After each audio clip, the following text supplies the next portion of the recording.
Assalamualaikum warahmatullahi wabarakatuh. Pemirsa setia channel Bejo Dunia Akhirat dimanapun Anda berada, Alhamdulillah pada kesempatan yang berbahagia ini bisa menyapa kembali saudara-saudaraku semua sebangsa setanah air. Mudah-mudahan kita semua tetap dalam lindungan Allah Subhanahu wa Ta'ala, mendapatkan keselamatan, keberkahan, luasan rezeki yang berlimpah ruah halalan thayyiban. Allahumma amin. Ada yang iskal di peristiwa tragedi Pemalang kemarin, Rabu malam Kamis, tepatnya tanggal 23 Juli 2025. Ini kami mendapatkan info dari saudara-saudara kami yang ada di sekitaran TKP. Kenapa yang banyak menjadi korban itu PWLS? Padahal PWLS itu tidak pernah diajari untuk menyerang, tidak diajari untuk berbenturan sesama anak bangsa, dan tidak pernah diajari membawa sajam, mengalirkan darah, tidak pernah. Tetapi banyak framingan yang ada di media sosial yang menyebutkan bahwa PWLS membubarkan pengajian. Juga tidak pernah. Kami sering memberikan edukasi, pencerahan bahwa kami itu bukan pemecah belah umat, pemecah belah bangsa, dan bukan pembubar pengajian.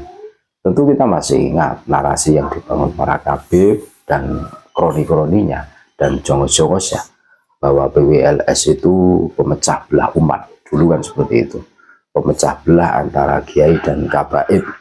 Terus ada narasi PWLS adalah dukun. Sekarang PWLS dicap sebagai pembubar pengajian. Seakan-akan PWLS itu diciptakan sebagai organisasi yang membubarkan pengajian. Dan ini bukan yang baru. Kabib dan para anteknya, FPI dan jongos-jongosnya itu kan, mereka selalu playing victim, memutarbalikkan fakta, kan seperti itu kan, seperti itu, sehingga kita nggak kaget lah dengan seperti itu. Dulu sahabat-sahabat Banser juga pernah dikatakan pembubar pengajian, itu pernah gitu loh. Jadi ini ada laporan dari saudara kami yang ada di TKP. Ini seorang warga. Dan ini bisa dipertanggungjawabkan. Analisa intelijen peristiwa di Pemalang. Yang pertama, kita harus tahu, aparat bukan hanya tahu, tapi emang mempersiapkan satu tempat untuk medan tempur. Di sana FPI sudah menyiapkan pasukan SG-nya, senjata lengkap, dan sebagian memakai helm, memakai tas yang isinya batu. Batu besar sudah disiapkan, bahkan ya gerobak penjual isinya kerikil dan batu. Wah, luar biasa ya. Bisa dibayangkan, mereka itu ahli strategi FPI, tentu strategi untuk berperang, iya kan. Terus yang kedua, radius sekian meter rumah sudah dikosongkan. Jadi ya memang untuk dipersiapkan pertempuran. Di radius sekian meter itu rumah itu sudah dikosongkan. Berarti ada pengkondisian, kan gitu kan? Pengkondisian untuk dipersiapkan sebagai medan tempur, saudara-saudaraku. Yang ketiga, medan pertempuran itu tidak dijaga polisi dengan ketat. Baru polisi datang setelah ada kerusuhan, kan begitu kronologisnya. Ketika sahabat-sahabat PWLS itu merangsek ke TKP dalam rangka bukan menolak pengajian, tapi menolak si Rizik Syihab yang selalu provokatif itu kan. Terus ada mediasi, terus mereka terpancing. Karena apa? Dilempari batu, kan gitu kan. Nah, itu sudah disiapkan di skenario, sehingga terjadilah benturan. Awal PWI kaget karena belum siap, terus mundur, terus sudah menguasai keadaan, balik lagi menyerang. Tiba-tiba Satuan Brimob datang melindungi FPI, kan begitu kan, dari cerita-cerita di TKP. Tuh.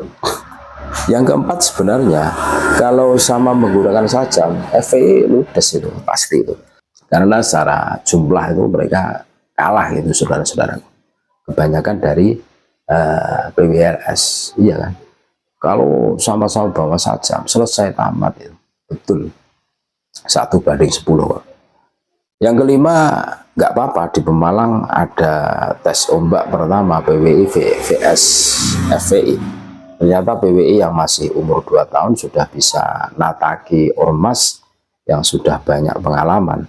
Inilah awal pertempuran, suatu waktu pasti akan terjadi lebih dahsyat karena kita bisa mengambil pengalaman penting dari situ. Itu laporan dari saudara-saudara kami yang ada di sekitaran TKP, dan ini fix.